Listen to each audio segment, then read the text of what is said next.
Operation തൂഫാൻ pan Indian ലെവലിലേക്ക് മാറുകയാണ്. കേന്ദ്ര സർക്കാരിൻ്റെ കൂടി സഹായത്തോടു കൂടി അത് വലിയ രീതിയിൽ വികസിക്കുകയാണ്. എന്തെങ്കിലും പ്രതീക്ഷയുണ്ടോ? എനിക്കൊരു പ്രതീക്ഷയില്ല. പ്രമുഖന്മാരൊന്നും കുടുങ്ങില്ല. ഒരു പ്രതീക്ഷയില്ല. ഇതിൻ്റെ പ്രധാനപ്പെട്ട കാര്യം എന്ന് വെച്ചാൽ ഇന്നിപ്പോൾ രമേശ് ചെന്നിത്തല ഒരു കാര്യം പറഞ്ഞിട്ടുണ്ട്. ഇനി അതുകൂടി നടക്കില്ലെന്ന് നമ്മൾ അറിയേണ്ടതുള്ളൂ. അത് അദ്ദേഹം പറയുന്നത് ക്യാരവനുകളിലും അതുപോലെ ഷൂട്ടിംഗ് സെറ്റുകളിലൊക്കെ കൂടി പരിശോധന നടത്തുമെന്നുള്ളതാണ്. പരിശോധന നടത്തുന്നത് എങ്ങനെ മുൻകൂട്ടി അറിയിച്ചിട്ടാണോ അതോ മറ്റേ അല്ലാതെ നടത്തുമോ എന്നുള്ളത് നമുക്ക് അറിയിട്ടുള്ളൂ. ഇപ്പം തന്നെ ഈ കേസുകൾ ഒരുപാട് പിടിച്ചിട്ടുണ്ട്. നമ്പർ ഓഫ് കേസസ് കൂടിയിട്ടുണ്ട്. അതെല്ലാം തന്നെ എന്ന് പറഞ്ഞിട്ടുണ്ടെങ്കിൽ ഒരു ഇമേജ് ബിൽഡിംഗ് എക്സസൈസ് ആയിട്ടാണ് എനിക്ക് തോന്നിയത്. കാരണം എന്ന് വെച്ചാൽ ഇപ്പോൾ ഗൗതം പറയുന്ന പോലെ മോഹൻലാൽ വരാൻ പോകുന്നു, അതുപോലെ നാഷണൽ ക്രൈം റെക്കോർഡ്സ് ബ്യൂറോ NCRBയുടെ സഹായം തേടാൻ പോകുന്നു, കേന്ദ്ര അന്വേഷണ ഏജൻസികളുടെ സഹായം തേടാൻ പോകുന്നു. ഇതൊക്കെ സാധാരണ നോർമൽ പണിയാണ്. ഇവിടെ പിടിച്ചിട്ട് നിങ്ങൾ നാളെ തമിഴ്നാട്ടിലാണ് ഇതിൻ്റെ കിങ് പിൻ എന്ന് കണ്ടെത്തിയിട്ടുണ്ടെങ്കിൽ അവിടെ തമിഴ്നാട് പോലീസിൻ്റെ സഹായം തേടൂലേ?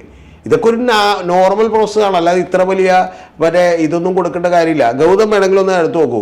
ഈ നമ്മൾ വൈറ്റില ഹബ്ബ് ഉണ്ടല്ലോ, ഹബ്ബിൽ നിന്ന് വണ്ടി ഇറങ്ങി വരുന്ന സമയത്ത് അതിൻ്റെ ഓപ്പോസിറ്റ് ഒരു ബോർഡ് വെച്ചിട്ടുണ്ട്. ഗൗതം ഒന്ന് കണ്ടു നോക്കൂ. യോദ്ധാവ് എന്ന് പറഞ്ഞിട്ടാണ് ബോർഡ് വെച്ചേക്കുന്നത്. അതിൻ്റെ നമ്പർ എഴുതി വെച്ചേക്കണേണ്. ഗൗതത്തിന് തോന്നണ്ട ഈ പറയുന്ന നമ്മളിപ്പോൾ ഗൗതം താമസിക്കുന്ന സ്ഥലവും ബാക്കിയുള്ള പരിസരങ്ങളുമായിട്ട് ബന്ധപ്പെട്ട് ഏതെങ്കിലും മേജറായിട്ടുള്ള മെയിനായിട്ടുള്ള ആരെങ്കിലും പിടിച്ചു എന്ന് തോന്നുന്നുണ്ട്?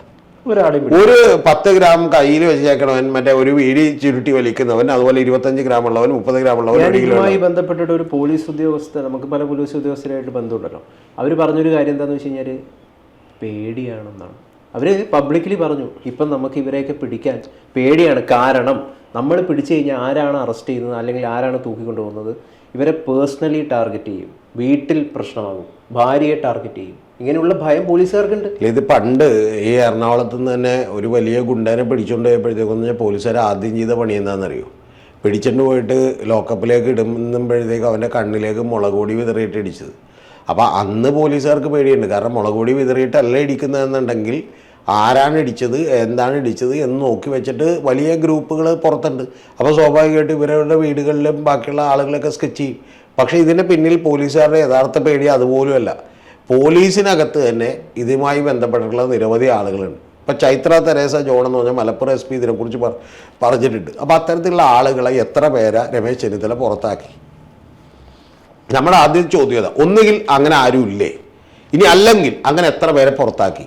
നമ്മളെ ഏറ്റവും ആദ്യം ഒരു ഓപ്പറേഷൻ തൂഫാൻ എന്ന് പറഞ്ഞ് പോകുമ്പോഴേക്കും എന്ന് പറഞ്ഞാൽ അതൊന്ന് ക്ലിയർ ചെയ്തിട്ട് വേണമല്ലോ ഗൗതം പോകാനായിട്ട്. അല്ലാതെ നമ്മൾ പോയി സെർച്ച് നടത്തുകയും അവിടെ നിന്ന് മടക്കി തോളായിട്ട് തിരിച്ചു വരികയും ചെയ്യുന്നു എന്ന് പറഞ്ഞിട്ട് കാര്യമില്ലല്ലോ. കാരണം ഇതിനകത്തുനിന്ന് തന്നെ ഇൻഫർമേഷൻ ചോദിക്കുന്നുണ്ട്.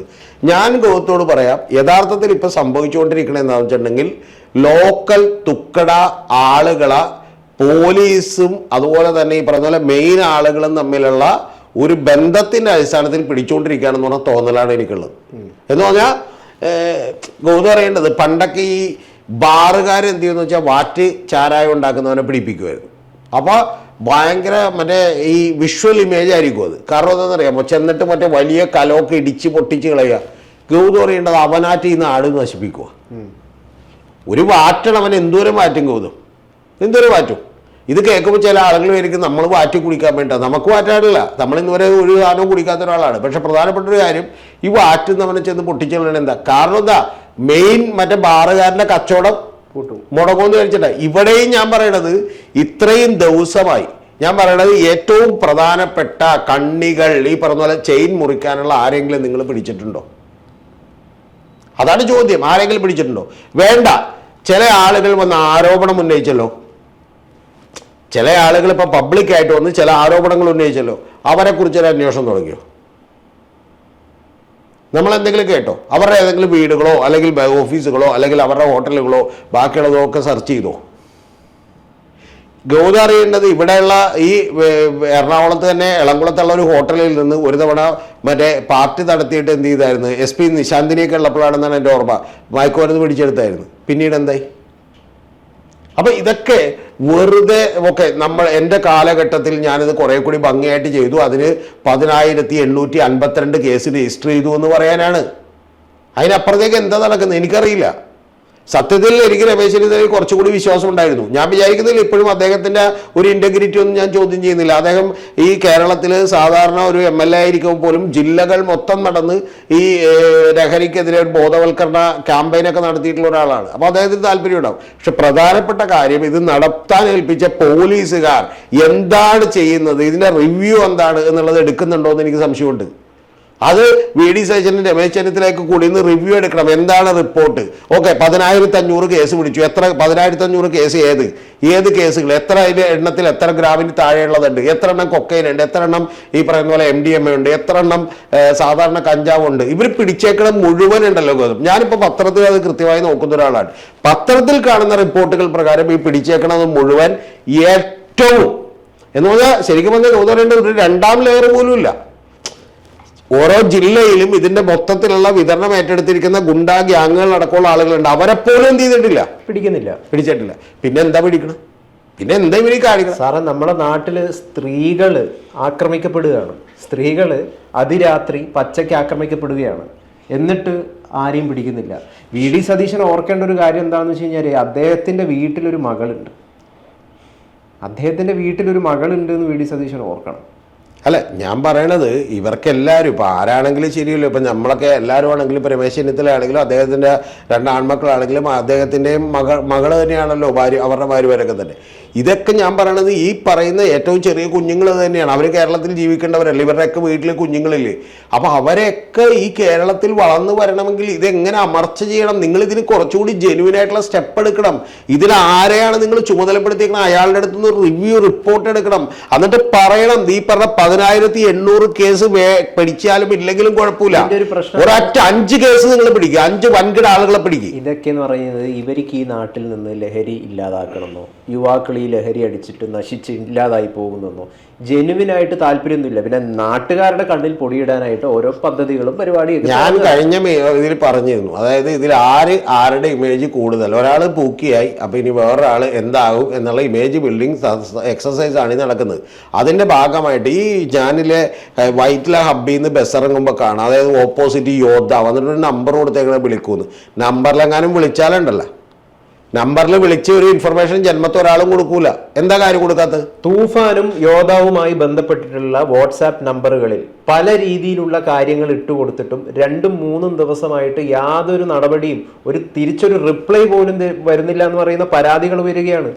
തിരിച്ചൊരു റിപ്ലൈ വരുവട്ടാ, തിരിച്ച് റിപ്ലൈ ചിലപ്പോൾ ഉണ്ടാവും. എങ്ങനെയാണെന്നറിയാമോ? മറ്റേ വിൽക്കുന്നവർ ചിലപ്പോൾ നമ്മൾ അന്വേഷിച്ച് വരുമായിരിക്കും, അല്ലെങ്കിൽ വിളിക്കുമായിരിക്കും. ഇത് ജനത്തിനൊരു വിശ്വാസം ഉണ്ടാക്കിയെടുക്കേണ്ടത്. ഇത് വളരെ കോൺഫിഡൻഷ്യലായി നിങ്ങൾ വിവരങ്ങൾ സൂക്ഷിക്കും. അതുപോലെ പറഞ്ഞാൽ ഉടനടി നടപടി ഉണ്ടാവും. ഈ നടപടി ഉണ്ടാകുന്നില്ലെങ്കിൽ പിന്നെ ആരെങ്കിലും അതിന് ഇൻഫർമേഷൻ കൊടുക്കുക. ഇപ്പം ഗൗതം പറയുന്നത്, ഗൗതം ഒരു ഇൻഫർമേഷൻ കൊടുത്തു, പിറ്റേ ദിവസം രാവിലെ നടപടി ഉണ്ടെങ്കിൽ ഗൗതം ഇനി അവിടെ 5 ഇൻഫർമേഷൻ കൊടുക്കും. ഇതല്ലാതെ ആര് കൊടുക്കും? സോ ഇതിനകത്തുള്ള ഹോപ്പ് ജനത്തിന് നഷ്ടപ്പെട്ടു. ഇത് ഗവൺമെന്റ് മനസ്സിലാക്കിയ ഗവൺമെന്റിനുള്ള, അല്ലാതെ പല തൂഫാൻ ഇതാന്നൊക്കെ പറഞ്ഞ് മറ്റേ മാധ്യമങ്ങൾ വെണ്ടക്കാൻ നിരത്തിയിട്ടൊന്നും ഒരു കാര്യമില്ല. എവിടെ ഞാൻ ചോദിക്കുന്നത്, ഒരു ജില്ലയിലെങ്കിലും ഏറ്റവും പ്രമുഖമായി കച്ചവടം നടത്തുന്ന ഒരു 2 പേരെ പിടിച്ചൊന്നും റിസൾട്ട് പറഞ്ഞു, ഒരാളെ പോലും എന്ത് ചെയ്തിട്ടില്ല. എന്നാൽ ഗൗതമൊക്കെ തന്നെ ഇന്റർവ്യൂ ചെയ്തിട്ടുള്ള പല ആളുകളും എഴുതി പലരുടെയും പേരുകൾ വളരെ വ്യക്തമായി പല കാര്യങ്ങളിലും പറഞ്ഞിട്ടുണ്ട്, ഇല്ലേ? ബിസിനസ് നടത്തുന്ന ഈ പറയുന്ന പോലെ നാർക്കോ ബിസിനസ്സുകളിൽ ഏർപ്പെടുന്ന പല ഗുണ്ടകളുടെ ഗ്യാങ്ങുകളും അതുമായി ബന്ധപ്പെട്ടിട്ടുള്ള ആളുകളുടെയൊക്കെ ഡീറ്റെയിൽസ് പലരും പറഞ്ഞിട്ടുണ്ട്. ഇതൊന്നും കേരള പോലീസിന് അറിയാൻ പാടില്ലേ? ഗൗതത്തിന് തോന്നുന്നുണ്ട് ഇത് കേരള പോലീസിന് അറിയാഞ്ഞിട്ടായിരിക്കും. ഇവിടുത്തെ ഇവിടുത്തെ ഏറ്റവും ചെറിയ കാര്യം പോലും കേരള പോലീസിന് കൃത്യമായിട്ട് അറിയാം. കേരള പോലീസ് മിടുക്കന്മാരുടെ ടീമാണ്, ഒരു സംശയമില്ല കാര്യത്തിൽ. പക്ഷെ ഒറ്റ കാര്യമുള്ളൂ, ഗൗതം പറഞ്ഞ പോലെ എനിക്കറിയില്ല, ഞാൻ ആരോടും സംസാരിച്ചിട്ടില്ല, പക്ഷെ ഗൗതം പറഞ്ഞ പോലെ അവർക്ക് പോലും പേടിയാണെങ്കിൽ പിന്നെ എന്ത് ചെയ്യും? കാരണം അവർക്ക് പോലും പേടിയെന്ന് പറഞ്ഞാൽ ഗൗതം വിചാരിക്കുന്ന പോലെ കേരള പോലീസ് ഒരാളെ പേടിക്കില്ല. പക്ഷെ ഒറ്റ കാര്യമുള്ളൂ, അവൻ്റെ തൊട്ട് മുകളിലുള്ളവനും കറപ്റ്റാണ്, ഈ പരിപാടിക്ക് അവൻ്റെ ഒപ്പം നിൽക്കൂലെന്നുണ്ടെങ്കിൽ അവൻ പേടിക്കും. അല്ലാതെ അവരെല്ലാവരും നിൽക്കുമെന്ന് പറഞ്ഞാൽ ഒരിക്കലും എന്ത് ചെയ്യൂല. ഒരു സേനയോടും കേരള പോലീസ് എന്ത് ചെയ്യാൻ പോണില്ല, പേടിക്കാൻ പോണില്ല. അതുകൊണ്ട് ഈ പ്രശ്നം ഇതാണെന്നേ. സാറേ, വലിയ തട്ടിലിരിക്കുന്ന ഉദ്യോഗസ്ഥർക്ക് പേടിയുണ്ടാവില്ല, പക്ഷെ സാധാരണക്കിടയിൽ വലിയ തട്ടിലിരിക്കുന്നവൻ താഴേക്കുള്ളവൻ്റെ ഒപ്പം മറ്റേ ചങ്ക് പറിച്ച് കൂടെ നിൽക്കും എന്നുണ്ടെങ്കിൽ അവൻ പേടിക്കില്ല. പക്ഷെ വലിയ തട്ടിലിരിക്കുന്നവൻ ഇവരോട് ചില ഈ പറഞ്ഞ പോലെ എന്താണ് ഒരു സൗമനസ്യം ഉണ്ട് എന്ന് മനസ്സിലാക്കിയാൽ അവൻ പേടിക്കും. അതാണ് കാര്യം. അല്ലെങ്കിൽ അവൻ പേടിക്കില്ല. ഗൗതം വിചാരിക്കുന്ന പോലെ നാളെ ഇപ്പം നമുക്കൊക്കെ അറിയാം ചില പോലീസ് ഉദ്യോഗസ്ഥന്മാരുണ്ടായിരുന്നു വലിയ, ചിലപ്പോൾ അവരുടെ പേരൊന്നും പറയുന്നില്ല, അവരാണ് ഒരു ടീമിനെ നയിക്കുന്നതെങ്കിൽ ആ ടീമിൽ ഒരുത്തരും പേടിയില്ല. കാരണം എന്താണെന്നറിയോ, എന്ത് സംഭവിച്ചാലും കൂടെ നിൽക്കുമെന്നറിയാം. ഇപ്പം അത്രത്തോളം ഉറപ്പില്ല. ഈ കഴിഞ്ഞ് ഞാൻ പറഞ്ഞ നമ്മൾ തമ്മിൽ ഡിസ്കസ് ചെയ്തിട്ട് ഇപ്പോൾ 2 ആഴ്ച കഴിഞ്ഞ് ചൈത്ര തെരേസ ജോൺ മീഡിയ വണ്ണിന് കൊടുത്തിട്ടുള്ള ഒരു അഭിമുഖത്തിൽ അവർ പറഞ്ഞു പോലീസുകാർക്ക് ബന്ധമുണ്ടെന്ന്. എന്തായി? എത്ര പേരെ പുറത്താക്കി? 2 പേരെ സസ്പെൻഡ് ചെയ്തിട്ടുണ്ടായിരുന്നു, ഫൈൻ. ബാക്കിയുള്ളവരെ അപ്പം അത് ആദ്യം തന്നെ എന്ത് ചെയ്യാൻ നോക്കുക. അല്ലാതെ തൂഫാൻ ഗീഫാൻ എന്നൊക്കെ പറഞ്ഞിട്ട് ആളുകളുടെ മറ്റേ ഒരു ഇമേജ് ബിൽഡിങ് എക്സസൈസ് നടത്തിയിട്ട് ഒന്നും കാര്യമില്ല. അത് രമേശ് ചെന്നിത്തലയ്ക്ക് ഇതിൻ്റെ റിവ്യൂ റിപ്പോർട്ട് എടുക്കുന്നുണ്ടോ എന്ന് പോലും എനിക്ക് സംശയമുണ്ട്. പിന്നെ ഇടയ്ക്ക് എനിക്ക് അറിയില്ല ശരിയാണോ എന്നുള്ളത്, അദ്ദേഹത്തിൻ്റെ കൂടെയുള്ള പേഴ്സണൽ സ്റ്റാഫിൽപ്പെട്ട ഒരാളുടെ അനിയൻ്റെ വീട്ടിൽ നിന്ന് കഞ്ചാവ് പിടിച്ചു പണ്ട് എന്ന് പറയുന്ന ഒരു കാര്യമുണ്ട്. നമുക്കറിയില്ല അത്, പക്ഷേ അതൊക്കെ പരിശോധിക്കപ്പെട്ടെ നമുക്കറിയാത്തൊരു കാര്യമാണ്. പക്ഷേ ഒരു സോഷ്യൽ മീഡിയ പോസ്റ്റ് ഉണ്ടാണ്. പക്ഷേ ഏറ്റവും പ്രധാനപ്പെട്ട വിഷയം എന്ന് പറഞ്ഞിട്ട് ഇത് വളരെ കൃത്യമായിട്ടുള്ള ഒരു ടീമിനെ ഏൽപ്പിക്കുകയും ഇതിലെ ഏറ്റവും വലിയ ആളുകളെ ആയതുകൊണ്ട് എന്താ ഗുണം? ഏതാ പാൻ ഇന്ത്യനൊക്കെ അല്ലെങ്കിലും ആണ് ഗൗതം. അല്ലാതെ പ്രത്യേകിച്ച് എന്താ പാൻ ഇന്ത്യൻ ആണെന്ന് ഇവിടുത്തെ ആഭ്യന്തരമന്ത്രി അങ്ങാട് പ്രഖ്യാപിച്ചുകൊണ്ട് ഡൽഹിയിലും ബോംബെയിലും ഒക്കെ ഉള്ള നാഷണൽ ക്രൈം മറ്റേ അവരൊക്കെ തന്നെ ഈ പറഞ്ഞ പോലെ ഇങ്ങോട്ട് വരുമോ? അല്ല, ഈ സോഴ്സ് അന്വേഷിച്ച് പോകുമ്പോഴേ സോഴ്സ് ഞാൻ ഗൗതത്തിനോട് ചോദിക്കട്ടെ, കേരള പോലീസ് ഒരു കേസ് അന്വേഷിക്കുന്നു, സോഴ്സ് അന്വേഷിച്ച് പോകുമ്പോൾ ഡൽഹിയിലാണെന്ന് വിചാരിച്ചു, ഡൽഹിയിൽ ഒഫീഷ്യലി അന്നേരം പറഞ്ഞാൽ ഉറപ്പായിട്ട് അവർ സഹായിക്കില്ലേ ഗൗതം? കേരള പോലീസിൽ IG വിളിച്ചിട്ട് ഒന്നാമത്തെ കാര്യം അവർക്കെല്ലാവർക്കും സിവിൽ സർവീസിലുള്ള ഉദ്യോഗസ്ഥന്മാർക്കോ അല്ലെങ്കിൽ IPSകാർക്കോ അല്ലെങ്കിൽ ഇവൻ വേണ്ട ഒരു സർക്കിൾ ഇൻസ്പെക്ടറാണെന്ന് ആയിരിക്കും. അദ്ദേഹം ചെന്നിട്ട് പറയുകയാണ് ഞാൻ കേരള പോലീസിലെ സോ സർക്കിൾ ഇൻസ്പെക്ടറാണ്, ഈ മറ്റേ നോയിഡയിലെ പോലീസ് സ്റ്റേഷനിൽ നിന്ന് എനിക്ക് സപ്പോർട്ട് വേണം എന്ന് പറഞ്ഞാൽ എന്ത് ചെയ്യും? ഇനി അല്ലെങ്കിൽ കേരള പോലീസ് കൃത്യമായിട്ടൊരു ഇമെയിൽ അയച്ചാൽ പോലും അവിടെ സപ്പോർട്ട് എന്ത് ചെയ്യണം? ചെയ്തേ പറ്റുള്ളൂ. അപ്പോൾ അത് സ്വാഭാവികമായിട്ട് കിട്ടുന്നൊരു കാര്യമാണ്. അല്ലാതെ നാഷണൽ ലെവലിൽ അല്ലെങ്കിൽ പിന്നെ നമ്മൾ അത്രയും വലിയ ഓരോ സ്ഥലങ്ങളിലും ആളുകൾ എടുക്കുകയും വിങ്ങൊക്കെ ഉണ്ടാക്കപ്പെടാം. ഞാൻ ഈ പ്രചരണം കണ്ടിട്ടാണ് എനിക്ക് തോന്നുന്നത് ഇത് കൊണ്ട് വലിയ കാര്യമൊന്നും സംഭവിക്കാൻ ഇല്ല എന്ന് തോന്നുന്നത്. അതുകൊണ്ടാണ്. അല്ലാതെ ഇപ്പം നമ്മൾ ഇവിടെ തന്നെയല്ലേ ജീവിക്കണത്. ഇതുകൊണ്ട് പ്രമുഖരായിട്ടുള്ള ആരെങ്കിലോ അല്ലെങ്കിൽ വലിയ സ്ഥലങ്ങളിൽ എവിടെയെങ്കിലും റെയ്ഡോ അല്ലെങ്കിൽ വലിയ ഒരു ഇൻസ്പെക്ഷനോ എന്തെങ്കിലുമൊക്കെ നടക്കുന്നതായിട്ട് നമുക്ക് തോന്നുന്നില്ല. അപ്പം കാത്തിരിക്കാൻ കുറച്ച് നാൾ കൂടി. ഇനി വേറെ എന്തെങ്കിലും അത്ഭുതങ്ങൾ കേരള പോലീസ് പ്രതീക്ഷയില്ല സാറേ. അത് തന്നെ ഞാനും ആദ്യം പറഞ്ഞു. ഇവിടെ വലിയ വലിയ ഭീകരവാദ അല്ലെങ്കിൽ വലിയ വലിയ പ്രവർത്തികൾ നടത്തുന്ന പ്രതികളെ വളരെ കൃത്യമായിട്ട് സംരക്ഷിക്കും, അവർ സംരക്ഷിക്കപ്പെടും. അല്ലാതെ യാതൊരു മാറ്റവും സംഭവിക്കാൻ പോകുന്നില്ല. പിന്നെ ഈ കാശ് മുടക്കി ഈ പ്രചരണം നടത്തേണ്ട ആവശ്യമില്ല. പിന്നെ എനിക്ക് ഏറ്റവും കൂടുതൽ സങ്കടം തോന്നുന്നത് നമ്മുടെ മാധ്യമങ്ങൾക്കൊന്നും ഇത് വെറുതെ ഇങ്ങനെ ഗവൺമെൻറ് തരുന്ന വാർത്ത ആ ബെഞ്ചിൽ ചാരിക്കിടന്ന് എഴുതുന്നു എന്നുള്ളതല്ലാതെ ഇതിൻ്റെ റിയാലിറ്റി എന്താണെന്ന് ക്രോസ് ചെക്ക് ചെയ്യാനോ ഒരു ഇൻവെസ്റ്റിഗേറ്റീവ് ആയിട്ടുള്ള ജേർണലിസത്തിൻ്റെ ഭാഗമായിട്ടുള്ള ഒരു റിപ്പോർട്ടിംഗ് നടത്താനോ ഇവിടെ ഒരു മനുഷ്യരില്ല. സാറേ, ക്രിമിനൽ സ്വഭാവമുള്ള ഒരു പ്രതിയെ എന്ത് ധൈര്യത്തിൽ അവർ പുറത്തേക്ക് വിടുന്നതെന്നുള്ളതാണ് ഒരു വലിയ ചോദ്യമാണ്. കാരണം ഈ പുറത്തേക്ക് വിടുന്ന ആൾ ഇതേ കാര്യമാണ് പിന്നെ ചെയ്തുകൊണ്ടിരിക്കുന്നത്. പുറത്തേക്ക് വിടുന്നു, ഒന്നിക്കിൽ ആ പോകുന്ന ആൾക്ക് എന്തെങ്കിലും തരത്തിലുള്ള മാനസാന്തരം. ഇതുകൊണ്ടാണല്ലോ അറസ്റ്റ്, ജയിൽ. ഇതുകൊണ്ട് ഇതിൻ്റെയൊക്കെ അടിസ്ഥാന കോർ മെസ്സേജിങ് ഇതാണല്ലോ. ഇതൊന്നും സംഭവിക്കുന്നില്ല. കൂടുതൽ ഊർജം കിട്ടുക. ഞാൻ വളരെ ലളിതമായിട്ട് ഗൗതത്തിനോടൊരു കാര്യം പറയും. ഈ കേരളത്തിൽ എന്ത് പരിപാടി ഇല്ലീഗലായും ഇല്ലിസിറ്റായും ഒക്കെ നടക്കുന്നുണ്ടെങ്കിൽ അത് കേരളത്തിലെ രാഷ്ട്രീയ പാർട്ടികളോ അവരുടെ നേതൃത്വങ്ങളിലെ ആരുടെയെങ്കിലുമൊക്കെ സംരക്ഷണമില്ലാതെ ഒരു പണിയും ഇവിടെ നടക്കില്ല. ഗൗതം ഒരു കാര്യം മനസ്സിലാക്കണം. ഇപ്പോൾ CPM എന്ന് പറഞ്ഞൊരു പാർട്ടി ഇപ്പോൾ പ്രതിപക്ഷത്താണല്ലോ ഇരിക്കുന്നത്.